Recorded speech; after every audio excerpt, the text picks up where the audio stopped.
we're aligned to be in certain relationships, friendships, partnerships, but we go our own way and do our own thing, and then we have to deal with the consequences of it. You know what I mean? So real quick, to be the Prince, Kim Kalls, we just got right into it. We was actually having a conversation. I was like, let me get the camera out, get the phone out. But this is episode 4 of Black Shenanigans, BlackLove in the City. Relationship, toxic relationships is what we're going to call this one. Mm-hmm. But yeah, Kim Kalls was talking about some really good stuff. We were talking about some certain people, which we're going to leave the names out from this point on. But as she was saying that we really, like while in the relationship, a lot of us kind of know that we're in a relationship, but it becomes routine, enough for us to just, maybe we'll just fix it tomorrow, and a year becomes 10, a week becomes 5 years, and all these things, and then, we don't realize how affected we are until years later being out of the relationship, when, certain things that you do can trigger an emotion, can trigger a fear, can trigger, a person to just basically come to tears because something triggered you that reminded you of a past toxic relationship. Mm-hmm. So we all suffer from these and have scars from it. So, everybody has a scar, whether it's family scars, relationship scars. What other kind of scars could it be? Emotional scars. Emotional scars. Yeah, well, that's a scar that you get from family relationships and all these things, but life scars or whatever, self-doubt scars. But we all are have issues. There's not one person out here that can walk around and say, "Hey, I'm issue free." That the moment that you were cursed with birth, as so the Bible says, there's sin available. But I just believe that I have a level of strength and vibration that's so strong that I'm able to withstand anything. I can hold my breath longer than all y'all. As far as by the time y'all drown, and I'm underwater laughing, and I'm pretty much about to come up for air next week. Mm-hmm.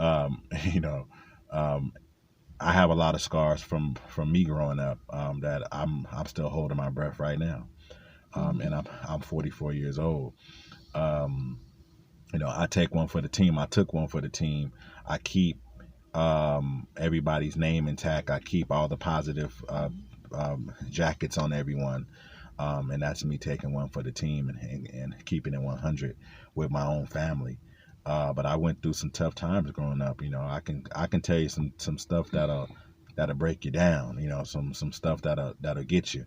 But as I look at it, being who I am, hey, everything was great. I had the best mother, I had the best family, the best sisters, the best cousins. I had, we had good times, bad times, but whatever the time it was, I was there.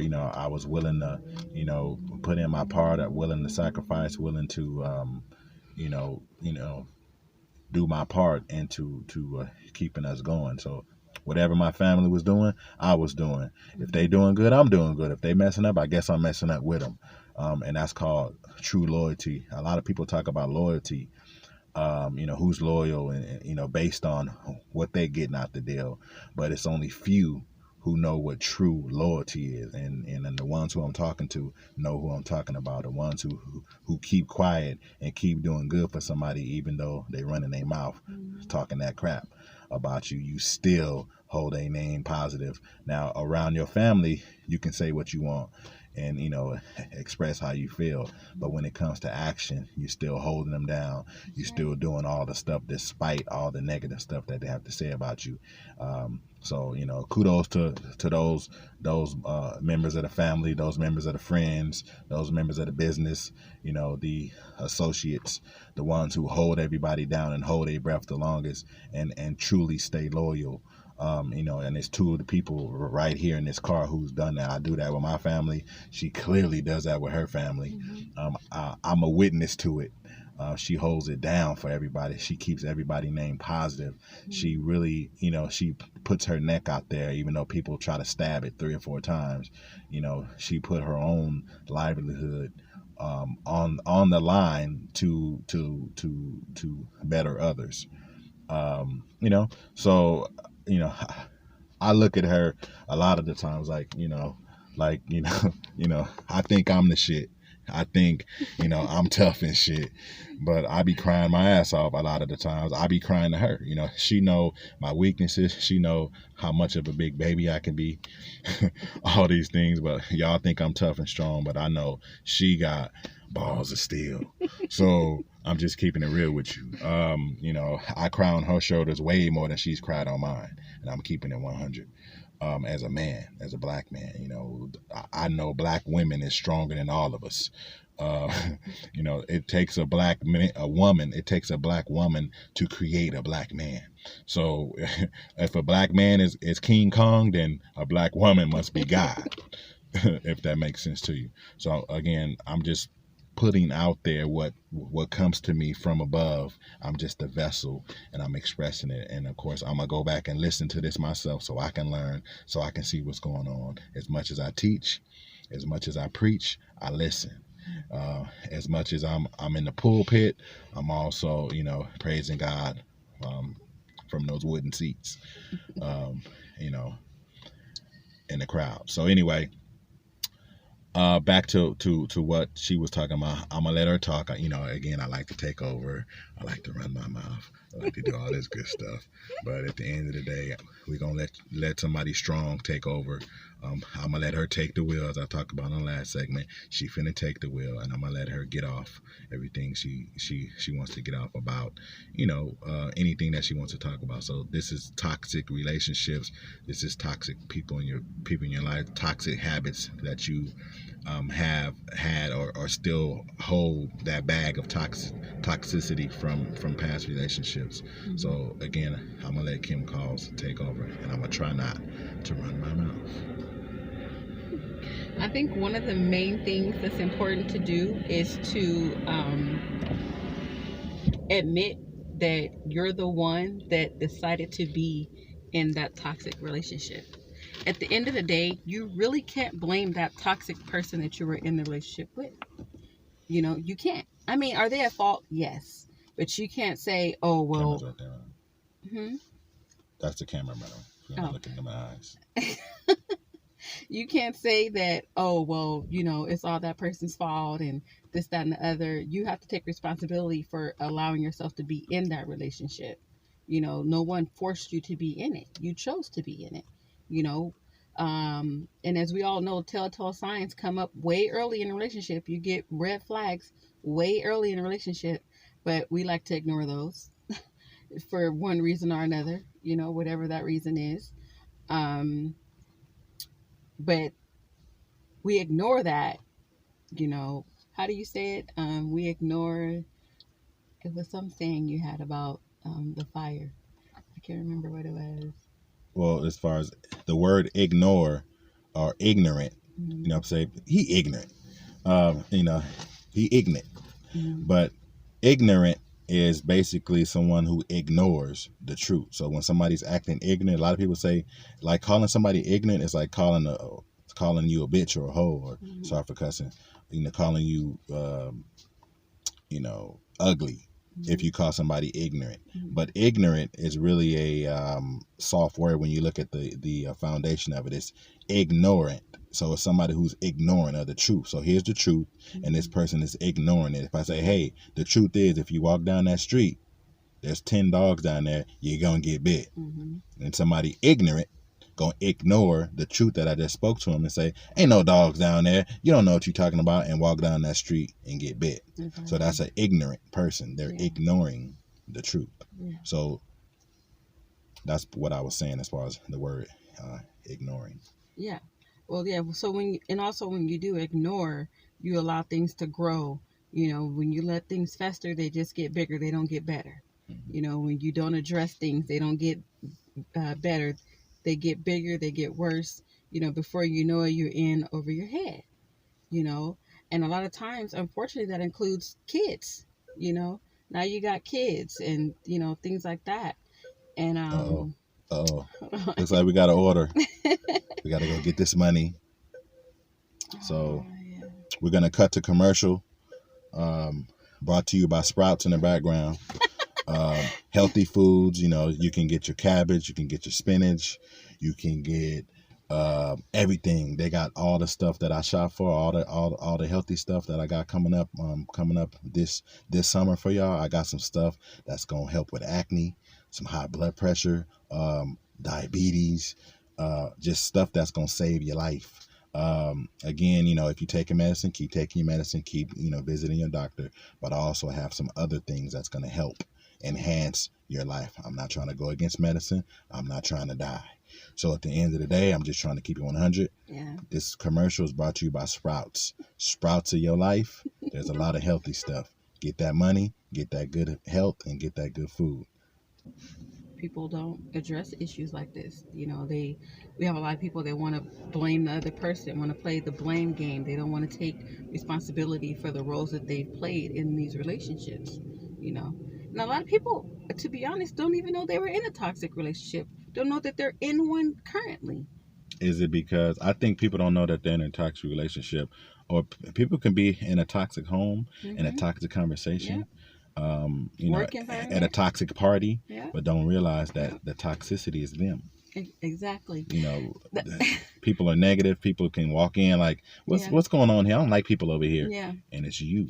Yeah. You the toxicity. True. And I'm talking to myself, you know. Sometimes I'm toxic and don't even know it. Yeah. It's rare, you know. Very rare. A little bit. But for the most part, you know, I'm the opposite of toxic, you know. But a lot of people don't understand when they're the toxic person or thing in the equation. Sometimes it's you. Go ahead. Holler at them. That's true. You know, that reminds me of a meme I saw, and it said that people burn sage to get rid of bad spirits and things like that, and they're the bad spirit. Yeah, I just thought that was so funny because that's so true. So if you ever burn sage and then somehow you fall asleep for like 3-4 hours, it was you. It was you. It was you. If you burn sage and get sleepy, it was you, my nigga. It was you. You're the toxic person. So, you know, I think I'm saying that because it's hard to admit that you were, like I said before, in a toxic relationship. Like I said, nobody wants to admit that. People want to, you know, only speak positive about the relationship because they don't want to seem like they were dumb to be in it, you know. And you can't look at it like you were dumb. You know, you just weren't aware of what was really going on, you know. So you are so silly. No, I'm being the opposite of toxic. So you know, I'm thankful that I can admit that I was in a toxic relationship, you know, and that I've came so far from being in one. I'm in a. So look, I'm showing you the power of a smile. If you just smile and just, you know, take time to just smile, it brings good energy. And it does. Actually, sage is a smile. Yeah. I just realized that. It is. If you notice how I just affected her. Yeah. I just was smiling, and then she just started smiling. Yeah. So see, we have the power within us to get rid of negative energy. That's right. Of course, sage and stuff works and stuff and all that good stuff. But us as Black people, sheer energy, a sheer smile. That's right. And it works, you know what I mean? So I'm going to take this 5 minutes time to smile. I want everybody who watching this to take like 20, 30 seconds and just smile. I'm going to count it down. 3, 2, 1.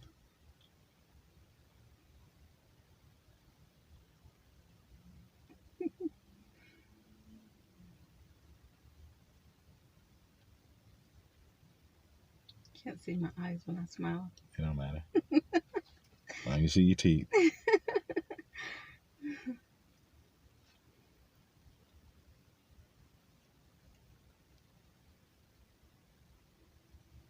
I think when you smile, your eyes shut because you're supposed to be blind to the negativity. True. And you're giving off positivity. So you it's like being blindfolded to the negative, and then your mouth opens up and shows your teeth, which is where your positive energy is. True. As you see, so Really when you good smile, analogy. your cheeks make your eyes close. Yeah, mine do. You know what I mean? Because a smile is powerful. So in order to withstand a smile, you got to squint. It's so powerful. Mm-hmm. It's like a ray of sunshine. It's like a ray of sunshine. Exactly. True. So anyway, that was a good exercise. I actually feel a lot better. Me It's a strange too. thing. I Yeah. feel really good. I feel It's brighter, you know, even though it's night. yeah, like just smiling is sage. Just smiling is praising the Lord. Mm-hmm. Just smiling is calling on Jesus. Mm-hmm. I was calling on Jesus right now. With the smile. Calling on the Lord. Calling on God. Mm-hmm. Calling on me. Mm-hmm. Calling on the ancestors. Mm-hmm. All the good energy. I'm calling on it. But what are some of the things that you think you can do to get yourself out of there's a lot of people who are in a toxic relationship and don't know what to do, Mm-hmm. Well, the first thing, what is your experience of exiting your past toxic relationship? Is admitting that I was in one. That's the very first step. And after you admit to yourself that you're in a toxic relationship, you also have to be ready for the things that follow, the blame game, people trying to make you feel guilty about wanting to exit the relationship, about wanting to do something better for yourself, because everybody don't want to be happy. People like happiness, but everybody don't want to put the work in that it takes to be happy. And a lot of times you have to work on yourself, and when you're in a toxic relationship, that opposite party that's in that relationship, when you work on yourself, they take it as something against them. It's nothing against them. You're doing everything for you to make sure you're a better person, to get yourself out of it, depending on the level of the toxicity. I can't say the word. Toxicity. I can't say it no more. That's in your relationship. Toxicity. I know what we're talking about. Okay. Yeah, I get it. So, depending on how much you have in that relationship, at what level it's at, that depends on how you're going to deal with it. Because if it's an abusive one, you have to be very careful, because that can go real bad real fast. If it's verbally abusive, that's a different way to deal with it. Physically abusive is, like, to me, the highest point of a toxic level in a relationship, and you have to be very careful with that, because 9 times out of 10 people that physically abuse you have a very low self-esteem, feels as if they don't have you, no one else can. And y'all know what I'm talking about. They'll take you out themselves and everybody else too, so you really want to be real careful with those. But all the while acting like they don't love you, treating you like shit, exactly. and acting like they shit don't stink, you whack, and the whole nine. But the moment you try to leave, they're gonna kill the world, and all that sort of type of shit. If they can't live without you, if they can't have you, no one can, all that. And then when someone is verbally abusive to you, those are kind of tricky, because you think what they say at 8 o'clock, at 10 o'clock is something totally different. At 8 o'clock you're all these bees, and they don't need you, and la la la. At 10 o'clock you're the world to them. They're telling you all these things that they that they love about you or like about you or whatever. So that's why it's called mental abuse, because one minute they're putting you down, the next minute they're lifting you up, and it's all based on how they're feeling about themselves. So the most important thing about being in a toxic relationship is to make sure that your own mental health is intact. You have to take care of you. There's ways to get out, safe ways. You can do clean breaks. I don't recommend anybody trying to continue a relationship with that person after you're out of it. 9 times out of 10 it doesn't work. Sometimes it does, but for the most part it doesn't, because that person never really wanted to see you happy in the first place. You know, so there's no, oh, we can still be friends. You're just setting yourself up. Because whether it's that week or years later, they're going to pop their head up again and it's going to be toxic again. Yeah. You know what I mean? Yeah. People play the role real well, you know. At the end of the day, you just can't worry about the opinion of others or worrying about what everybody's going to think and things like that. Your mental health is important, and especially if you have children, you have to do what's best for you. And by doing what's best for you is doing what's best for your children. Children are not going to understand it right away. You know, they're not going to get it. It's not for them to get it. You know, as long as you get it as a parent and you're getting yourself out of it, so be it. So be it, you know. And just be honest with yourself.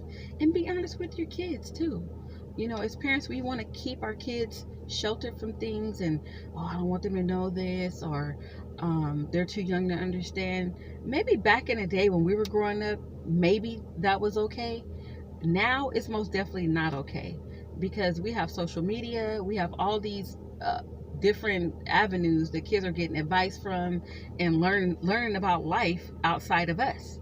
Mm-hmm. You know, they're learning about life outside of us, and doing that is causing these kids to commit suicide at a higher rate that we've never seen before.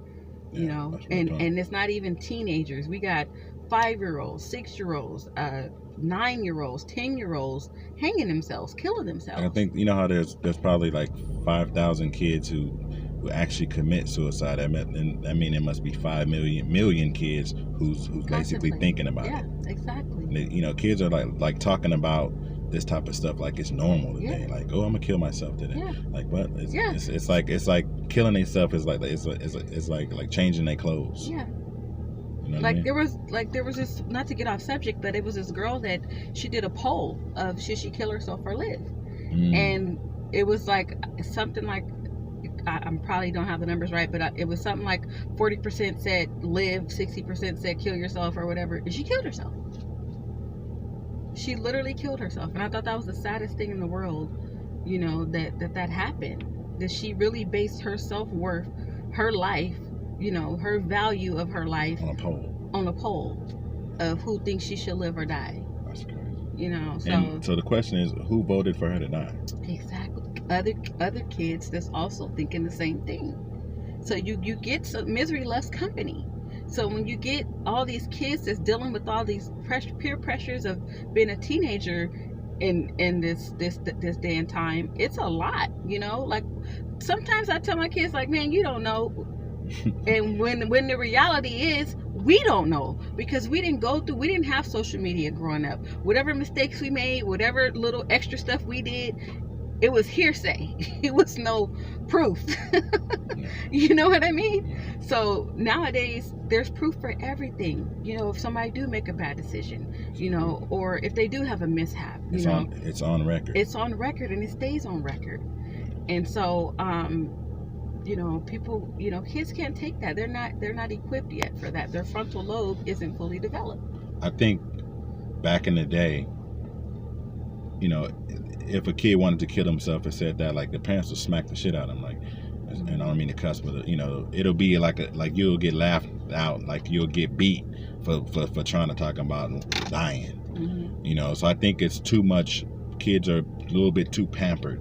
You know, it started with, okay, you can't whoop the kid, you can't yell at them, you can't whoop them. Mm-hmm. Now kids are free to make all the mistakes and do all the crazy stuff that were out of opportunity in my day. You know, from basically, you know, kids are confused on who they want to be, what sex they want to be, all these things. In my day, you know, it's either this way or the highway. And if you coming up looking a little, you know, being different, like if you really wanted to be an example, if you really wanted to be gay or something, and now I have nothing wrong with gay people. I was raised by my auntie was gay, and so I look at gay people. I don't look at gay people like, oh, you gay. I look at gay people, oh, you gay. Okay, cool. Like a lot of gay people, some of the coolest people to keep it 100 with you. Some of the realest people, some of the hardest, downest people in the world is gay. So I look at them as like, oh, you gay. It must be good. I'm not. You know what I mean? I'm heterosexual, but if you're not, then hey, I don't see you as some sort of disease. Exactly. But back in my day, if you was gay or different, like you really had to own it. Because if you didn't own it, if you came half stepping with it, like, oh, I think I'm gay for the weekend, I just want to be gay on Monday, it wouldn't survive the weekend. Exactly. You'll get it just wouldn't survive the weekend. So who you were, like, you literally had to fight. If you was gay, okay, you're gonna fight every day. And after a while, people just say, okay, I guess this person's gay. People accepted it, but it's something you have to fight for. Today, everything is kind of just handed to you, so you can be gay for the weekend and then back straight next month, and then based on how you feel, instead of making decisions based on logical. Kids are able to switch and mingle between dying and being gay, and all these things, having purple hair, all this stuff, as you see, that's rampant. There's no contest to it, so people don't really they don't really earn it. It's just handed to them. So anything in this life is worth earning. That's what I want to say. Like, if my kids, I talk to them, about all these things. And, if you gay or not, I love you. But if you is, you going to earn it. You're going to stand up and be proud of it, no matter what I'm talking about. If I like it or not, I'm going to test you. I'm going to see if you're doing this for the weekend, or is this something that you truly want to do? And if you prove to me one way or the other, then I love you for it. And this is anything that you want to do in your life. So again, I think today's time, kids aren't tested. Even adults aren't tested. Whack men aren't tested as much. People who are against us, like racism, isn't tested. I think if it's tested and tested on a bigger level, it'll calm down. But if it goes uncontested, then people, they didn't do nothing when that happened, I'm gonna do it again. I was gay for the weekend and I'm straight on Monday, and everybody was cool with it, I'm gonna do it again. Exactly. So it's one of these things that I wanted to touch up on. We was talking about toxic relationships, which is the subject on Black Shenanigans and Black Love in the City. But we got into this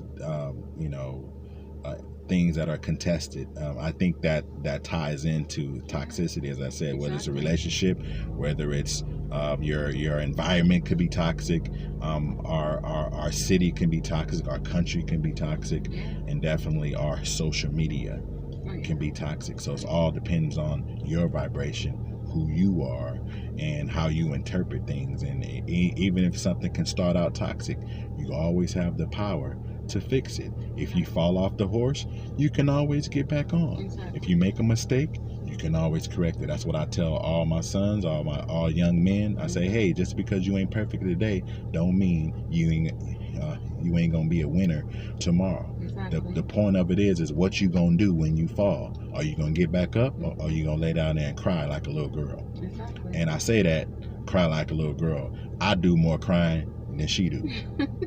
So crying like a little girl, it must be me being tough. Because the girls I know don't cry. And, I cry more than she do. Just keeping it 100 with you. So I'm glad that it got to this level of conversation. We try to stay on topic, but just like life hits you with something out the blue, these conversations are going to hit you with something out the blue. This is information that comes from, the universe sends this information to me, and I just speak. So that's why later on, as I said, I'm going to go back and listen to it so I can learn too. So again, we're coming up on 29 minutes and 13 seconds. Again, this is Black Love in the City. The series is Black Shenanigans, and this episode 4 is toxic relationships, or toxicity around you, whether it's in your relationship, whether it's in your mind, whether it's at your workplace, whether it's in your thoughts, in your actions, in your city, in your country, in your car. It could be anywhere. But you have the capability, always have the capability of being sage. By smiling. You smile. If you have any problems, just give yourself a smile pill. Take a chill pill and smile. Mm-hmm. Take a chill pill and smile. So again, this message, this segment is brought to you by Sprouts over here. As you see, we're right in front of Sprouts. Eat healthy, eat great, good things come to you. Think good thoughts, good information comes to you. Speak good thoughts, speak good conversation, good information comes. So you will receive what you give. So if you arguing and complaining all the time, that's what the universe is going to do to you. Argue and complain on you all the time. But if you're giving positivity and really trying to make a difference, the universe is going to give you positivity, and it's going to make a difference in your life. So again, this is To Be the Prince. This is the lovely Kim Kalls, and we're signing out. Peace to be. Peace. I have to check myself and say, well, you're not in that relationship now. You know, you're not going through that now. So that doesn't apply here. So when you acknowledge that and deal with it, you know, you're able to come up out of it. But when you act like, oh no, this is who I am, I've always been this way, and you know, instead of admitting, no, you were that way because of that situation, that's not who you were, you know. But sometimes, like I said, different things trigger different reactions or emotions of past relationships, you know. So I try to be mindful of that, and I try to like nip it as soon as I feel it. You know, sometimes I'll let it ride for an hour or two. You know what I mean? And then I'm like, nah, you know, you gotta get out of here. You gotta kill off the old you daily. You know what I mean? You know, just because, you know, a relationship is over doesn't mean that part of you that was in it, that was traumatized, that had to go through things, had to, you know, live your life a certain way so you can stay sane. It doesn't mean that goes away instantly. You know what I mean? It follows you.